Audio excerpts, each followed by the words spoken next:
Yes. Is everybody ready? Well, good morning.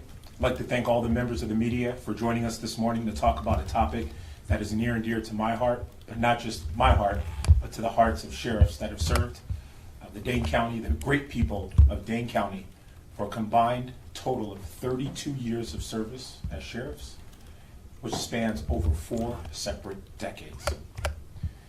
Through that time, we have one issue in common that we've commonly and routinely talk about, and that's closing the unsafe, inhumane, and borderline unconstitutional city-county building for humanity purposes.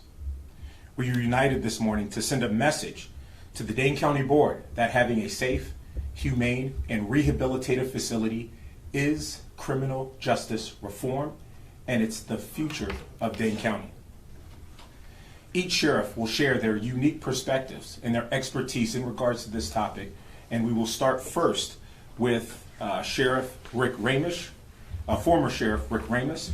Then we will move to former Dane County Sheriff Gary Hamlin, who served the people of Dane County from 1997 to 2007. And then we will move to former Sheriff Dave Mahoney, who served the great people of Dane County from 2007 to 2021. Thank you again for your time, and it is my honor and pleasure to introduce the 50th Sheriff of Dane County, Rick Ramish. Thank you, Sheriff. Good morning, everybody. I began my term as sheriff in 1990. Standing here today is a sheriff who ran on the Democratic ticket, former Sheriff Dave Mahoney, who ran on the Democratic ticket, former Sheriff Gary Hamlin, who ran on the Republican ticket, and myself, who ran on the Republican ticket. In politics aside, we all agree on the same thing: the great need to build a new, modern facility so that there'll be less victims in Dane County. I supported Sheriff Barrett during his election because his vision was what I thought should be the vision of a Dane County sheriff. It was to do everything that he could to ensure that Dane County was safer than when he became sheriff. And to do that, you need a modern facility. Across the country, there's a lot of talk about the elimination of solitary confinement, that it's torture. There's been talk in Dane County about eliminating solitary confinement, and I know that Sheriff Barrett wants to drastically reduce, if not completely eliminate, the inhumane treatment of people by putting them in a cell the size of a parking spot 23 hours a day. We did that when I was executive director of the Colorado Department of Corrections. We saw that violence decreased tremendously. It was safer for staff, it was safer for the offenders, and that meant for a safer community. But for county jails, it's much more difficult to eliminate it because typically county jails today don't have the program space that's needed to be able to effectively keep people out of solitary confinement. And that's what he's fighting for, and that's what we're fighting for. There's a need for a jail. This is deja vu to me. When I started as sheriff, a short time after I started, there was I got one of the worst calls a sheriff can get. Sheriff Ramish, one of your deputies, has just been taken hostage in the Dane County Jail. It took 18 hours to get that deputy out of there safely with some injuries. And it was due to an overcrowded, antiquated facility called the jail in the city-county building. That's the exact same facility that's there today. I started my career as a Dane County deputy sheriff back in the 70s. Today, that exact same facility exists when I started as a deputy working in the Dane County Jail. There's a great need for this to go to the public, to have them vote on this, and to keep this project moving, which has been so stagnant for so many years. Thank you.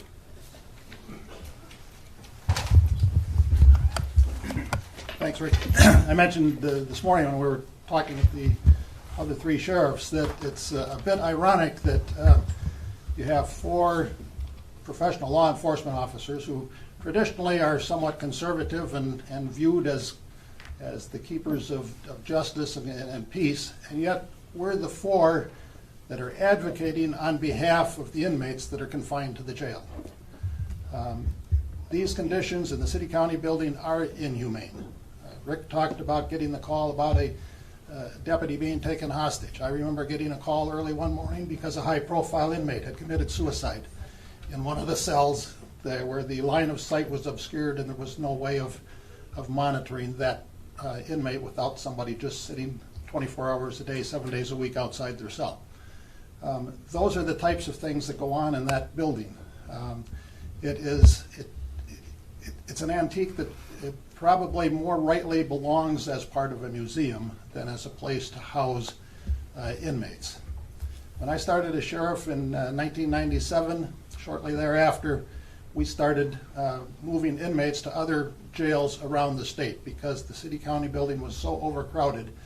I got tired, quite frankly, of seeing television footage of inmates sleeping on the floor. And so the people that pay the price for those overcrowded facilities are the people that are housed in those facilities.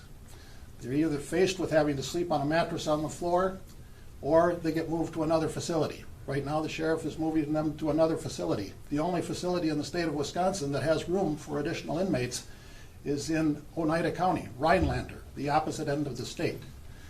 Again, the people that are being housed in the facilities pay the price because they can't have visitation. How easy is it for somebody to visit someone that's incarcerated if they have to take an inner city bus, which, by the way, does not go to Rhinelander, and get up there and do some type of a visit? It's impossible. And I think it's a sad commentary that 4 sheriffs should be advocating for the inmates here in the facility. People deserve better treatment. The people that are housed in our facilities are brothers and sisters, sons and daughters, fathers and mothers of other members in our community. We have an obligation to provide for their safety, for their security, and for their treatment while they're in our custody. And by continuing to turn a blind eye toward the need for a new facility, the people we're hurting are the people that we're responsible for taking care of. I think it's time now that the county board use some practical judgment to make a sound decision regarding moving forward with a new facility. We need practical judgment versus some hope that some pie-in-the-sky idea might work and eliminate the need for a jail. It's not going to happen. Throughout history, we've been plagued with domestic violence, alcohol abuse, other addictions. There have always been people that will steal from one another. There have been murders that are committed. There will always be people incarcerated in our facilities. We need to make sure that people are held in a safe and a humane environment to benefit those people and, quite frankly, to save the taxpayers of Dane County a lot of money. Because if we don't do something, the county is going to be paying out one way or the other for the neglect of the people that we're charged with caring for. So I would urge the county board to make a sound decision and move forward with this whole plan to build an adequate facility. We've been talking about this since I was sheriff in 2000, so for the last 23 years, this county has been struggling with the idea of the need for a new facility. And for 23 years, they've kicked that can down the line, hoping that somehow, miraculously, the need for a new facility will go away. It has not. We either make a responsible decision now, or we just continue to kick the can down the road, and each time we kick that can, the price goes up. So it's time to make a decision and move forward. Thank you.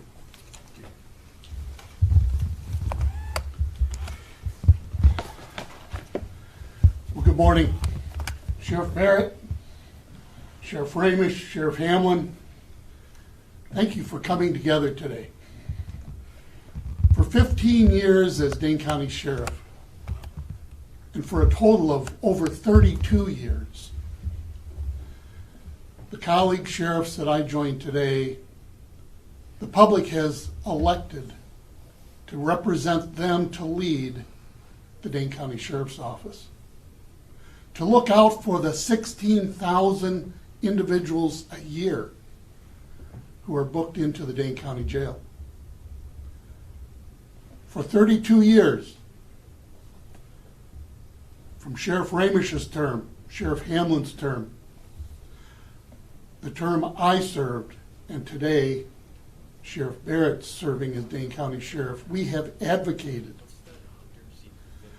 that if we want reforms that end the cycle of incarceration, we must address providing programs that end the core fundamental reasons people come into the criminal justice system.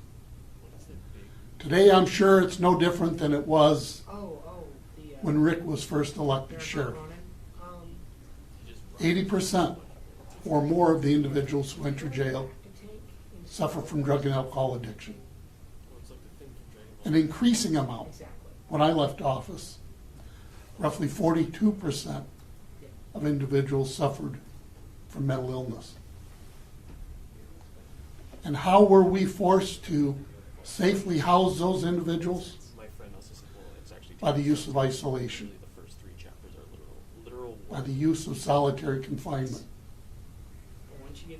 And over that 32 years, we have not once been provided the resources to end the cycle of incarceration.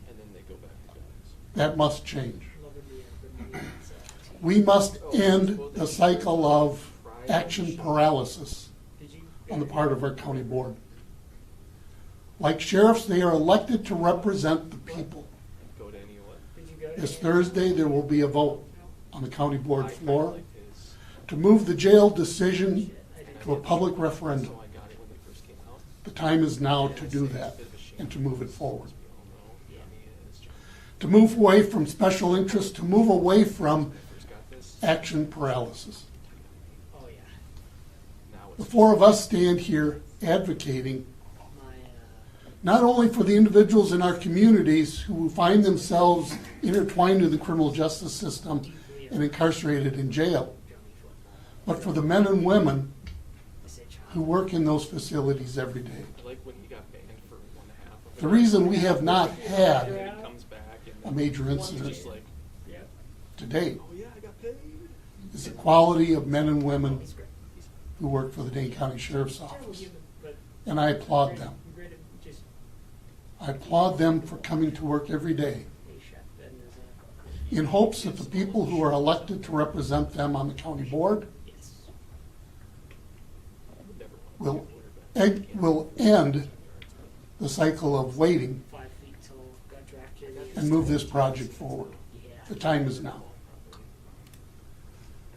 When I began talking about a plan to close the city-county building and consolidate 3 facilities into one, we were planning to create medical housing, mental health housing, and programming. For the first time in the history of Dane County, going back to 1839. The time is now to do that. We live in one of the perceived most progressive and forward-thinking counties in the state. But yet, this week, as we celebrate Martin Luther King's holiday, we continue to incarcerate and isolate individuals, which oftentimes exacerbates the very condition that they are experiencing. So all of us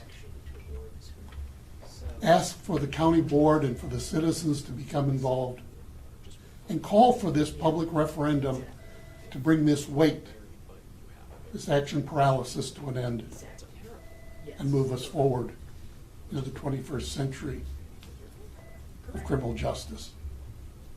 It was an honor and privilege to serve as this county's sheriff.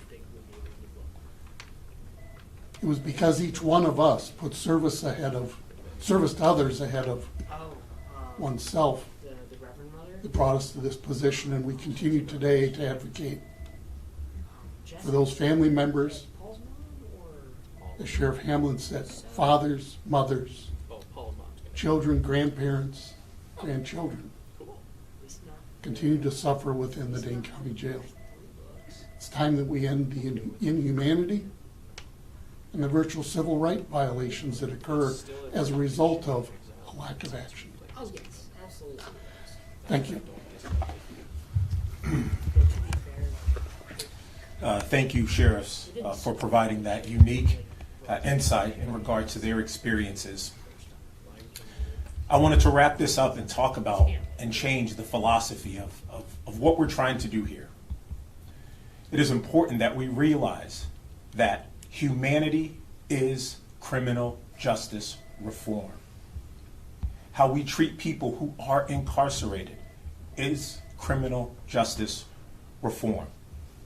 Standing here, we as a team will never stop fighting for a safe, humane, and rehabilitative facility for our jail residents, for our deputies, for our professional staff, volunteers, and visitors. The smaller consolidated replacement facility will close the city-county building permanently and allow us to focus on rehabilitation and not simple physical containment. The city-county building was built in the 1950s. Think about where we were as a society in the 1950s. That was before Brown versus the Board of Education that desegregated schools. That was before Loving v. Virginia in 1967 that ruled it is unconstitutional for states to make it against the law for a white person to marry a black person. Think about the design and what the jail was built to do in the 1950s. And that was to physically separate those from the community. There was no thought on rehabilitation. There was no thought on humanity. There was no thought on providing individuals with the life skills needed so that there is a warm re-entry back into the community. And those who are incarcerated come back built up and better and not bitter and broken. We need this additional space for flexibility for when we do have outbreaks of COVID-19, smallpox, or tuberculosis. We need the space to provide our unique population, like our veterans. They need the additional space to help their time as they go through and serve their time in our jails. We need to continue to have flexibility, and the replacement facility will allow us to do that. So now let's talk about, well, what will this replacement facility do? Number one, it will add additional areas for life skills and vocational programming. Right now, we are limited in our programming space. Classrooms where we can educate and empower those who are incarcerated and provide them with the skills they need to be successful when they transition back into the community. We do not have enough space. There are wait lists. We are forced to reduce the amount of programs that we have for our most vulnerable population, and that's our females. We are forced to cut programming for our mothers and sisters and daughters because we don't have space. Society has put a lot of responsibility on our criminal justice system. They demand that our jails provide adequate medical care, mental health care, programming, so that we can reduce recidivism. We, as sheriffs, have accepted that responsibility and do it gladly. But we beg our decision makers in this jail project to allow us with the facilities to continue to treat individuals with humanity, dignity, and respect. We need the additional programming space for programs like Narcotics Anonymous, Alcoholics Anonymous, our new program, Seeing is Believing, our Parenting Inside Out group, our reading literacy, anger management, and many of the other 30 programs that we provide but are restricted due to the physical design of our current jail. We need mental health beds. We need medical beds, and we don't have any. We are forced to house those who are expecting mothers, those who have walking canes, those who have walkers. We are forced to place them in solitary confinement. We are forced to place someone who is going through a mental health crisis in solitary confinement.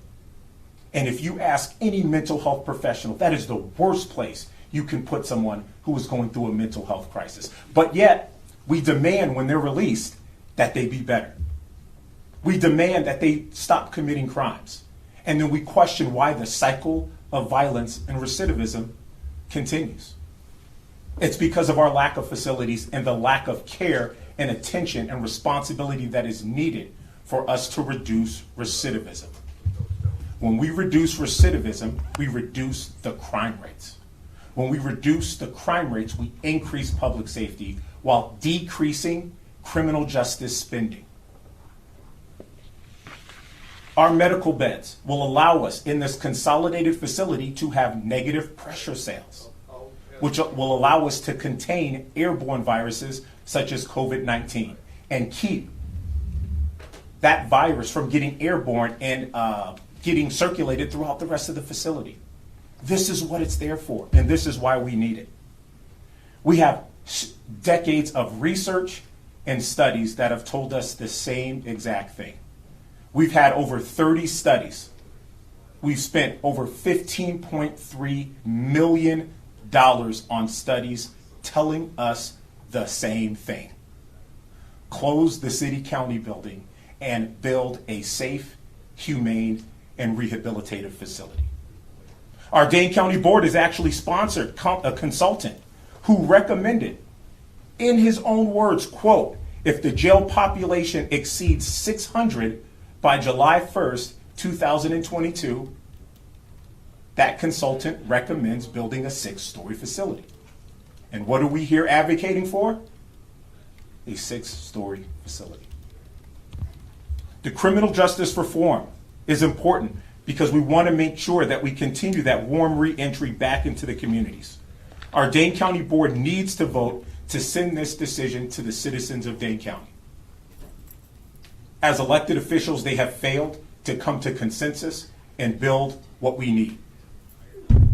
And in their failures, their delays, intentional delays, are putting lives at risk. Not just the lives of our deputies, professional staff, and volunteers, but of our jail residents as well. It is up to the people to contact their county board supervisors and let them know how you feel and what your experiences have been. It's up to you, if you have been incarcerated in the city-county building or in our Dane County Jail, to share your experiences not only with our decision makers, our Dane County Board, but with your friends, your family, and the Dane County community as a whole. Come to our county board committee meetings and speak. Share your experiences. Tell us how you felt. What was the color of the water? What was the quality of the air? Do you feel rehabilitated? If you don't know who your county board supervisor is, please go to danecounty.boardofsupervisors.com, and you can be able to find your county board supervisor and tell them how you feel and what your experience was. Come on a Dane County jail tour and see what others are seeing. Smell what others are smelling. Feel what others are feeling when they're incarcerated, and share that experience with the community. The Dane County Board has failed to put the safety of everyone in the Dane County Jail as their top priority. Certain members of the County Board have shown a lack of empathy and comprehension of research and evidence, leading to intentional delay tactics that place lives at risk and is irresponsible with taxpayer dollars. Their lack of action and delays as elected officials forces us to move forward with a referendum. I have faith. We have faith in the people of Dane County as they will vote in support of humanity and better treatment for those that are involved in our criminal justice system.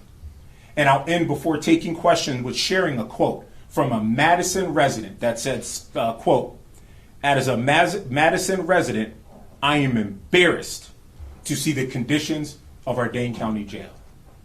And I say to that resident, that Madison resident that came and took a tour of the jail, we feel the same way.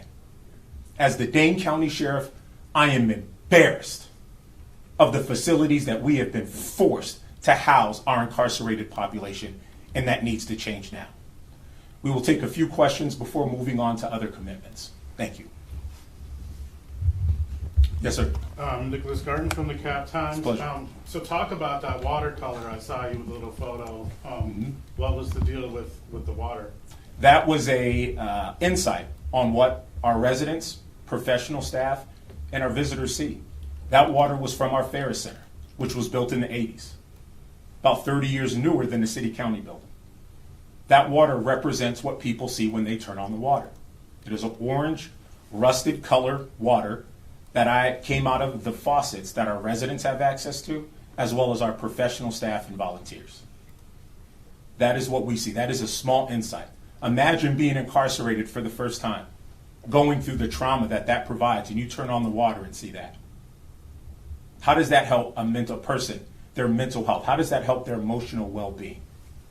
Does that water represent the values of our Dane County community? Would anyone here want coffee with that color water? I don't think so.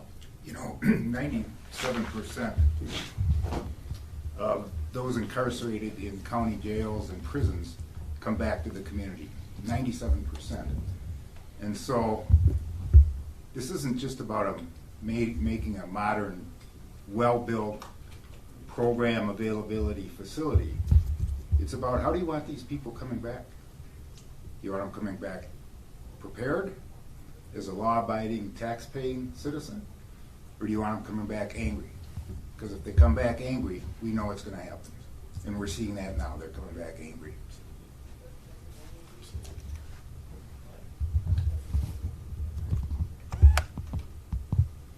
Are there any other questions? Can you talk a bit more about this vote on Thursday? Just, what people should know. Yeah, so the vote that's going to be happening on Thursday is a vote on whether or not the county board should send the vote to the people of Dane County. There are 37 Dane County board members, which means there are 37 different narratives, 37 different ideas, 37 different groups of constituents. And I, too, agree with the words of a member of our actual own Dane County Black Caucus who said less than 10 months ago that it's difficult to make a decision with 37 different individuals. That's why it needs to go to the people. There has been intentional delays of this project pushing it back. Don't be fooled. This is all intentional. They delay, they delay, they delay. They ask for a new study, and by the time that study's done, they say, well, that information's old. And the cycle continues. And there's documentation and evidence of that. Right now, it's been delayed and pushed back. And every month that it is delayed, it's costing the taxpayers $1 million. And when we talk about the price of this jail, we have not added a single bolt, chair, nut, or lamp to this jail. The price has increased due to inflation. No fault of our own. Think about the inflation of eggs right now, the cost of eggs right now. It is the same principle, the same reason we're here with the increased cost. Not because we're adding more to it, but because the cost is going out and it's not our control. Thank you for your question. What would you say to people who are, opposed to the new jail? I would recommend that anyone who is opposed to the jail to come on a tour of our Dane County Jail. Walk through our pods. Walk through the city-county building.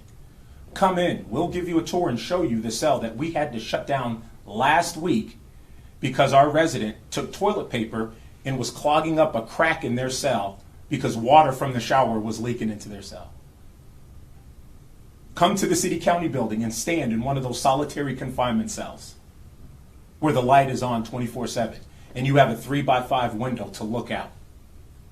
Listen to how deafening the sound is of that toilet when it flushes. When you see and feel that, it will change your outlook.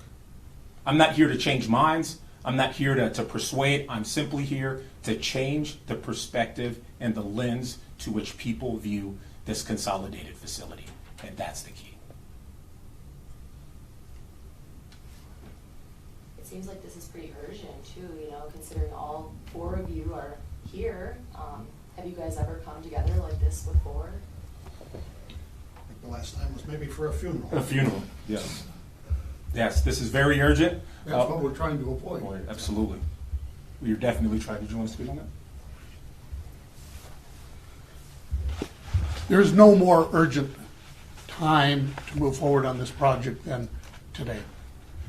Sheriff Barrett has been very courageous in moving towards shipping because parts of the city-county building do not even function any longer. You can't repair some of those cell doors or the plumbing, and as a result, we're shipping individuals as far as Oneida County, Rhinelander, as you heard, removing them from their support network.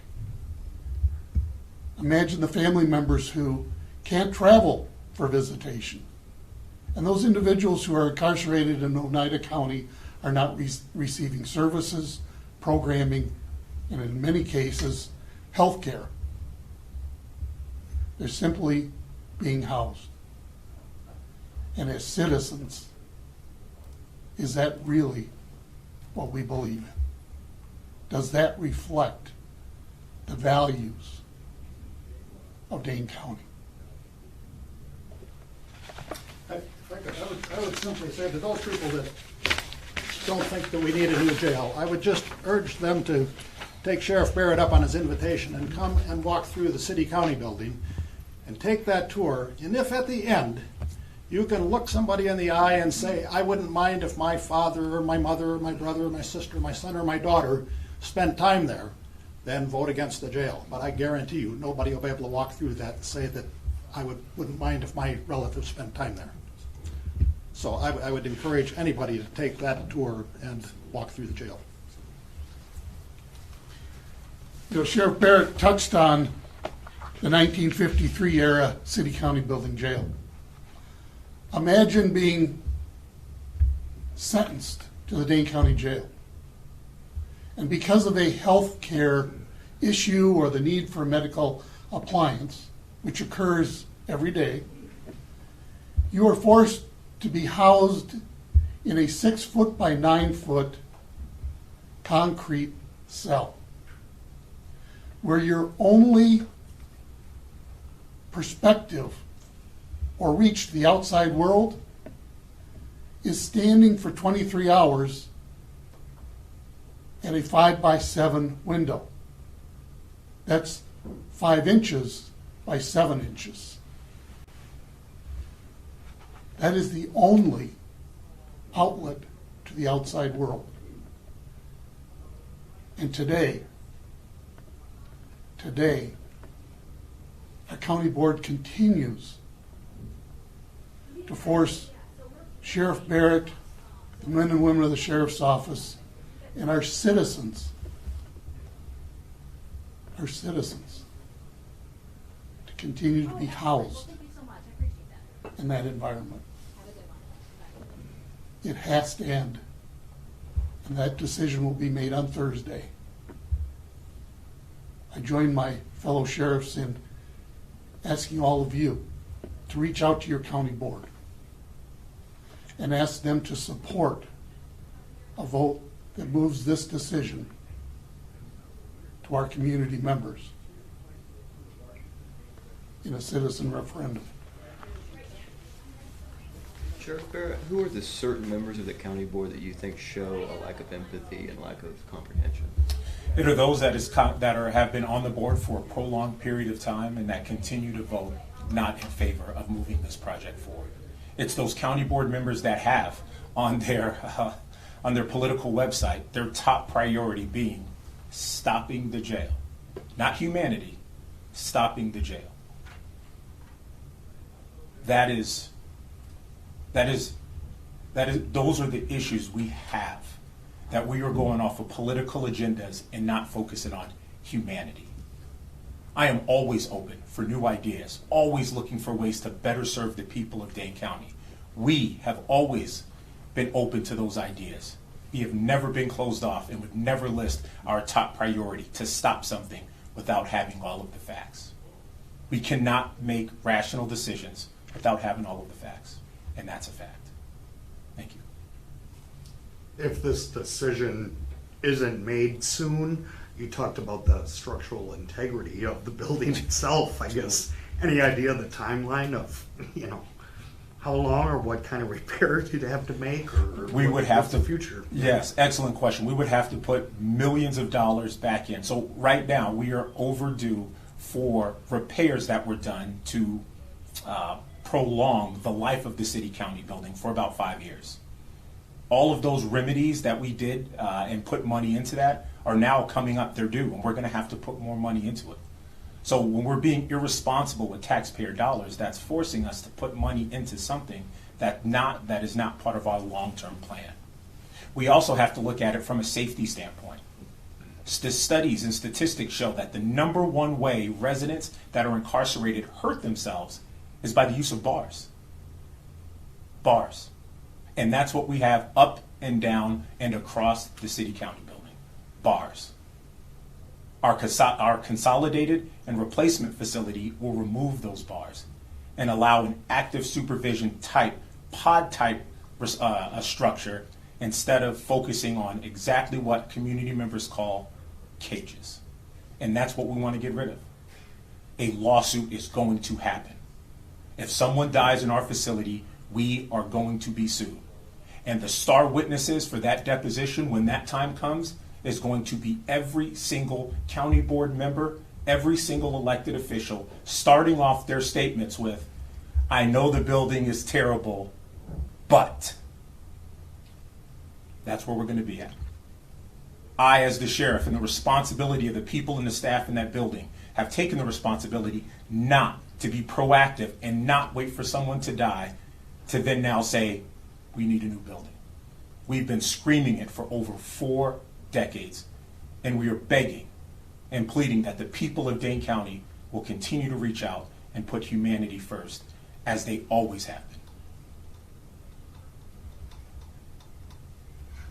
You mentioned the window, and some jails have outside time. This one probably not. Then, how uncommon is it to not have outside time? If you know. Yeah, it is very uncommon. I think Sheriff Rick Ramish would be able to speak on his experience globally, seeing different facilities. But for here, depending on the space, it is important to the mental well-being and the emotional well-being of individuals to see sunlight, to have that fresh air, to help with their rehabilitation. But I think Sheriff Rick Ramish would be able to speak globally on this topic. This is an issue that is going across the country right now about the overuse of solitary confinement, now called universally, at least in the United States, restrictive housing. What that is spending time in a cell the size of a parking space, 22 or more hours per day. That's kind of a fallacy when you hear that, because typically that's 22 hours a day, Monday through Friday, but because of less staff on weekends, you're in for 48 hours over the weekend. When I got to Colorado, the outdoor recreation, which was required for those in solitary confinement, those in the supermaxes, which are solitary confinement facilities, consisted of a solitary confinement cell with the bed and the sink and the toilet removed, with a chin-up bar in it, with a window that was about 4 inches wide and about 4 feet long, which meant that depending on when you were in there, if you weren't standing in the right spot at the right time, it was very probable that the sun never hit your skin for, could be decades. And that's changing. And part of what Sheriff Barrett wants to do in our discussion is, if possible, totally eliminate it, and that can be done safely. And that includes outdoor recreation, if not outdoors, having recreation inside, things that you would expect that they should be given to an individual. One thing that hasn't been talked about, and the reason this is so deja vu for me, when I was sheriff, on the county board there were some that believed no one should be in jail for any reason, There were some that believed everybody should be in jail for every reason, and then a good percentage felt that some should be in jail for some reason. But they all believed in the same thing. They all believed in a safer community with less victims. We're saying that to have less victims, we need a safer facility where, as has been stated, the majority come in with a drug or alcohol or both addiction. The fallacy of closing state mental health institutions is the biggest fallacy there is. They closed the hospitals, and then they started that walk to the county jails and the prisons. The state prison system in each state is the largest mental health facility in that state. And those are the types of things that, if they're brought to us, it's our duty and obligation to try and treat them and make them healthy again, because that makes a safer community. Let me just add something on the restrictive housing. A lot of people think of solitary confinement or restrictive housing as a punitive measure, somebody that's been disruptive in a facility, causing trouble, perhaps violent, and so the punishment is to put them in restrictive housing or solitary confinement. That's only one limited use of that type of housing. The other, and probably as more importantly, is that's sometimes where vulnerable members, incarcerated folks, are placed for their own safety. And I can tell you a story. I had a younger brother who had some mental health issues, who found himself in a jail one time. Fortunately, he did not hurt anyone, but he had put his fist through a piece of drywall in a house and was taken to jail. He was a very vulnerable young man, wasn't physically able to defend himself, would be the brunt of jokes and people picking on him. Where would he be safe? He would be safer in some sort of restrictive housing. Fortunately, he was only there for a short period of time. But that restrictive housing is just as important to protect the person that's incarcerated, probably more important than it is to punish somebody that's incarcerated. And when we talk about the need for treatment, the need for mental health beds, the medical facilities, it's for people like that that we need those facilities. Well, I remember growing up, and I thought of solitary confinement as the place that you put the worst of offenders. But that's only one small use of that type of housing. Many, many times that housing is used to protect vulnerable residents in a facility. And that's the type of housing that this facility does not provide.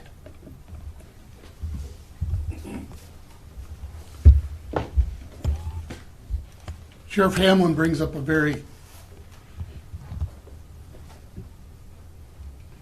pointed example on how we are forced to use solitary confinement for the protection of individuals. There are two incidents that still haunt me in my 15 years as sheriff.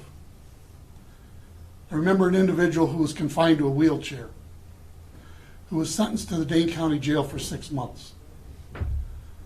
Because of the fact that he needed to be separated from general population because of his health condition and the wheelchair, he was forced to be placed into solitary confinement for that 6 months. So in essence, our system, our county board, forced an individual to be confined in solitary confinement because of a medical condition. In my experience, in my background, and I know my colleagues are thinking the same thing, that borders on a civil rights violation. That we would isolate somebody solely because they have a medical condition. A more egregious event occurred when we had a woman sentenced for 9 months who was bed confined. We had to rent a hospital bed because we didn't have one, because we don't have medical beds in any of our facilities. And to adequately house her in that bed required us to take over the women's shower, where 18 women showered, to house this one woman in a medical bed, which then forced the 18 women to have to shower in a public hallway. And to ensure their privacy while they showered in a public hallway, we employed deputies on both ends of the hallway to prevent people from walking down the hallway. Who's out here scamming widows? We did that for 9 months. I can't believe that our citizens don't want something better. So what I'd be looking for from this interview is just, If this went to a public referendum and the citizens voted no, Sheriff Barrett will adapt. But I'm confident. I am confident that our citizens believe in humanity. And they care about how we treat the citizens of this community who are intertwined in the criminal justice system. We can do better. And this decision falls on the shoulders of 37 county board supervisors who on Thursday will decide to either continue their action paralysis or move this to the public's decision where it belongs. I think, well, one, you're probably getting tired of us. You can see how passionate we are about this. But the fact of the matter is, I think there's a very simple question that they can ask themselves. If they've toured the jail, if they've talked to someone that has been in the jail, after listening to us to describe these deplorable conditions in this jail, they're coming back worse than they went in. And if that's the case, then the question the public should be asking themselves is, do I want to live next to this person? And the answer is absolutely not, because they're coming back. We're going to see them come back, and they're going to come back here until they go to prison. And once they go to prison, they're going to come back again. This facility, it's about victims. It's about the staff, the quality of the staff that are charged with taking care of these people, the ability to give treatment where treatment's needed, education where education's needed. And if they are going to prison, to start them on that path to reentry the minute they hit the facility. It's incredibly important. Thank you. Well, thank you all for your time. If you have any additional questions, please contact us and we can answer those questions for you. I would like to close with saying that a vote no on this referendum and a vote no on additional funding for our Dane County Jail is a vote no on humanity. We can do better. Do better. Thank you and have a blessed day. Thank you.